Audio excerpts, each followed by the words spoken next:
कचऱ्याच्या भावात बरोबर.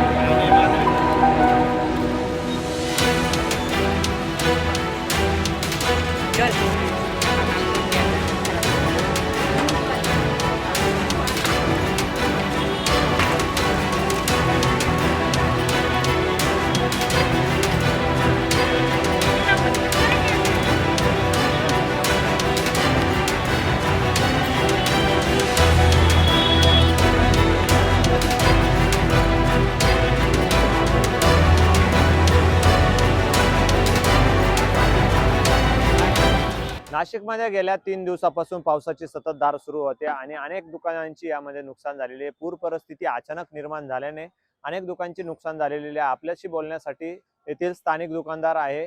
आपण बघू शकतो या दुकानदारांकडे या ठिकाणी जे फोटोचे दुकानं होते तसेच बेल्ट असेल, गॉगल असेल, या सर्व दुकानांमध्ये गाळ घुसलेला आहे आणि हा गाळाने अक्षरशः या ज्या वस्तू होत्या दुकानामध्ये विक्रीसाठी त्या पूर्णतः खराब झालेल्या आहे. या ठिकाणी जे फोटो होते हे फोटो देखील पूर्णतः खराब झालेले आहे. आपण त्यांची चर्चा करणार आहोत. काय काका, काय नाव तुमचं? श्याम केकाने.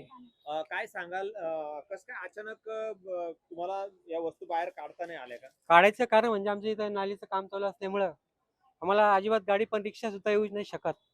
त्यामुळं आम्ही काढू नाही शकलो. दुकानाच्या वर पाणी गेलं आमचं. एवढं नुकसान झालं आमचं. किती नुकसान झालेले आहे आणि अशा किती दुकानदारांच्या नुकसान झालेले या ठिकाणी? 50च्या पुढेच झाले सर्वांचे दुकानांचे. दुकान कोणालाच काढायला चान्स नाही भेटला या नाल्यामुळे फक्त बस. नाल्यामुळे नुकसान झाले हा. असं? या नाल्याचं काम कशाचं चालू आहे? हे ड्रेनेज नालीचं आहे. स्मार्ट सिटीचं काम चालू आहे आणि इकडं सरीकडे कुंभमेळ्यामुळेच ते गटारीचं काम चालू असल्यामुळं इकडे गेट असल्यामुळे इकडे पण गेट कुलूप होतं दोन्हीकडं. आमच्या इथं रिक्षा पण येणार नाही एवढी जागा आहे फक्त. इथं बघा रिक्षा येणार नाही एवढी जागा असल्यामुळे काढू नाही शकत आम्ही. सर आमचं त्यामुळे नुकसान झालेलं आहे. यांच्यामुळे नुकसान झालेलं आहे. पूर परिस्थिती या वर्षी पहिल्यांदा जास्त अनुभवायला मिळाली का? अच्छा. पाणी जास्त झालं. मागच्या पाण्याची लेवल बरोबर ठेवली. यावेळेस अचानक पाणी रात्री 3 वाजता कोण येणार आहे? रात्री 3 वाजता पाणी आलं. रात्री 3 वाजता अचानक पाऊस हो. आला. हे काहीच काढायचा चान्स नाही. सकाळी पण आम्ही आलो तर पाणी इतकं वाढत होतं आम्ही काढून नाही शकत. वस्तू काढू बाहेर शकत नाही, गाडी पण आणू नाही शकत ना तुमच्या आपण. दुकानाचे किती नुकसान झालेली? झाले आमचे 70-1,000 रुपयाचं नुकसान झालं. 70,000. अजून हे बा मध्ये माल आहे. काय सांगाल, किती माल होता याच्या दुकानामध्ये? 70,000चा माल होता. लाखाचा पुढेच असन पण आता जे हातात लागेल तेवढं काय काढू. विक्री करताय तुम्ही? काय फोटो फ्रेम, देवाचे फोटो. देवाचे फोटो होते सर्व? हो. आपण बघू शकता या ठिकाणी माझ्या पाठीमागे हे दुसरे दुकानदार आहे. काय नुकसान झालेले आणि आपल्या दुकानामध्ये काय विक्री होते? आमच्याकडे सर्व ॲक्सेसरीज आयटम होते. बेल्ट, कॅप्स, गॉगल्स वगैरे सर्व. आता दोन्हीकडनं रस्ता पॅक असल्यामुळे आणि समोर काम चालू असल्यामुळे कोणालाच येता नाही आलं आणि रात्रीतनं पाऊस वाढल्यामुळे सकाळी इथे ऑलरेडी दुकानांपुढे पाणी होतं तर माल कोणालाच काढता नाही आलेलं आहे. कितीची नुकसान झाली आहे? जवळपास नाही म्हणलं 30-40 हजार झाले असतील. असे किती दुकानांचं नुकसान झालेलं आहे? आता सर्वात जवळपास या पूर्ण नदी पात्रात जेवढे दुकान आहे सर्वांचंच नुकसान झालं. कपालेश्वर पासून तर ह्या आपल्या गाडगे महाराज पुलापर्यंत. पुराची कल्पना आपल्याला नाही, बिलकुल नाही. म्हणजे रात्रीतनं पाणी वाढण्यात आलं होतं ना, दिवसात सोडण्यात आलं नाही. तर पहिले कशी एक इमर्जन्सी काय म्हणतात गाडी फिरायची, सांगायचे ते कळवायचे आम्हाला की पूर वाढणार आहे तुम्ही खाली करा वगैरे. यावेळेस तसं काही सूचना मिळाली नाही. अचानक पाऊस तर आला पण सूचना पण नाही मिळाली की पाणी सोडणार आहे वगैरे असं. नाही तर आम्ही आधी काढून घेतलं असतं. या ठिकाणी बघू शकता या दुकानामध्ये आपण अशा पद्धतीने जो गाळ आहे हा मध्ये आलेला आहे. अक्षरशः या दुकान पूर्णतः पाण्यात बुडून या ठिकाणी पूर्ण हा चिखल जो नदी सोबत पाण्यासोबत येतो तो चिखल पूर्णतः दुकानात बघायला मिळाला. या ठिकाणी आपल्यासोबत या मावशी देखील आहे.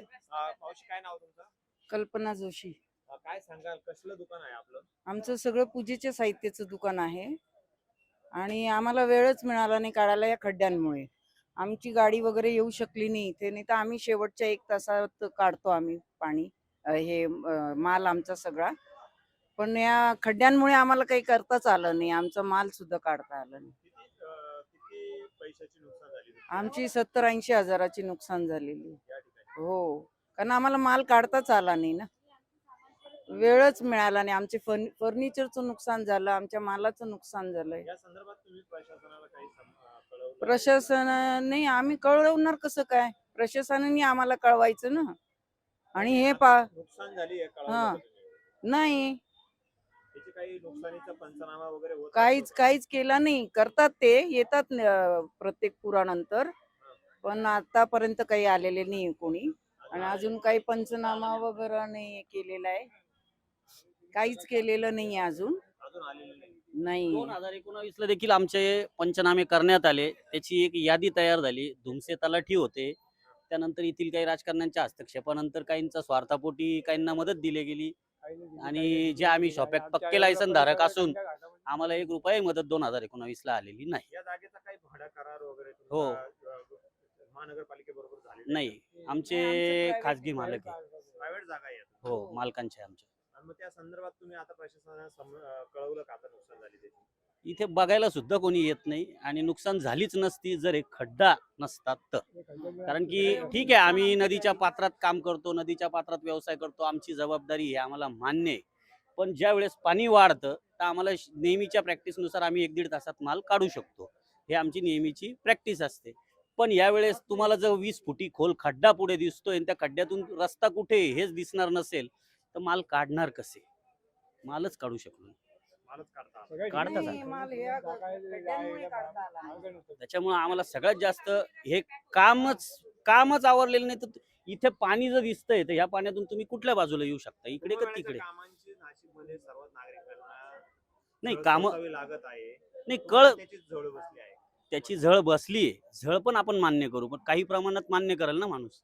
पूर्ण नवीन करणं म्हणजे पावसाळ्यात त्यांनी करायला हे पूर्ण नवीन उभं करणं म्हणजे मजा, म्हणजे अक्षरशः घरात कोणी काय गहाण ठेवल, कोणी काय बँकेचे रिन्यू करतील, आम्हालाच माहिती. ते करावं लागणार. काय म्हणता?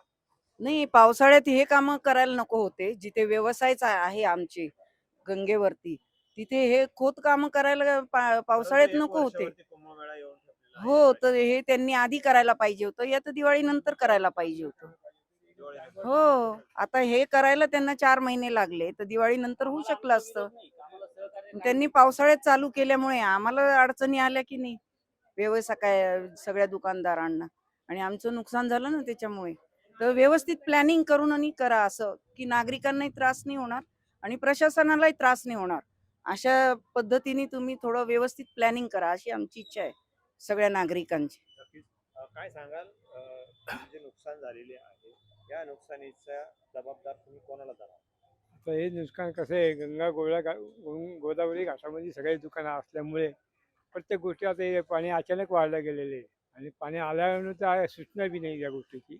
आणि 2 दिवस पाणी अगोदर ओव्हरलोड पाणी झाल्यानंतर ते पाणी सोडलं गेलं त्यांच्याकडून आणि त्याच्यामुळे आम्हाला नुकसान भोगावं लागलं. नुकसान झाले.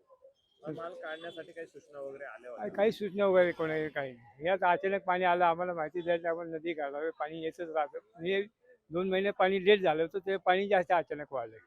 अचानक 75% धरण भरलं होतं. 75% 75% धरण भरलेलं असताना आम्हाला अपेक्षा होती की 80, 85, 90% धरण भरेपर्यंत आपण पाणी सोडत नाही आणि सोडलं पण नाही.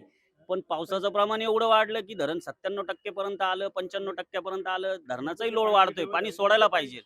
पण इथली व्यवस्था तशी नव्हती किंवा आम्हाला तसं गाईड करायला इथे ना गाडी येते ना काही कोणाला मदत करतं, काही नसतं. हेच आमचे जे 8-10 दुकानदार आहे, पक्के दुकानदार, हे व्यावसायिक इकडे तिकडे एकमेकाला मदत करतात. कोणी फळी टाकतं, कोणी काय टाकतं आणि एवढ्या खोल खड्ड्यात ही डेअरिंग नाही करू शकत. परिवारातला एखादा गेला तर त्या दुकानांचा उपयोग काहीच होणार नाही. ह्या गोष्टींमुळे आम्ही शेवटी नाही काढू शकलो, शेवटपर्यंत काढू नाही शकलो. आपण बघू शकतो या ठिकाणी दुकानदारांची ही अतिशय खेद करणारी गोष्ट आहे, दुःखद आहे. या ठिकाणी या दुकानदारांच्या मोठ्या नुकसानी झालेल्या 50 ते 60 दुकानांच्या यामध्ये नुकसान झालेलं आहे. त्यामध्ये अक्षरशः गाळ भरून हे सर्व अचानक आलेल्या पावसामुळे झालेलं आहे. आणि दुकानदाराचा एक आरोप आहे की त्यामध्ये जे कुंभमेळ्याचे कामं जे करण्यात आलेले आहे ते कामं दिवाळी नंतर केले जर असते तर ही झळ आम्हाला सोसावं लागली नसते. आमच्या दुकानातला जो माल आहे तो लगेच तात्काळ आम्हाला काढता आला असता, परंतु पुढच्या ठिकाणी बॅरिकेड केल्यामुळे हा माल काढता आला नाही आणि संपूर्ण दुकानांचे नुकसान झाल्याचं यावेळेस दुकानदारांकडून सांगण्यात येत आहे. कॅमेरा पर्सन प्रवीण सह अमोल जाधव, नवराष्ट्र, नवभारत, नाशिक.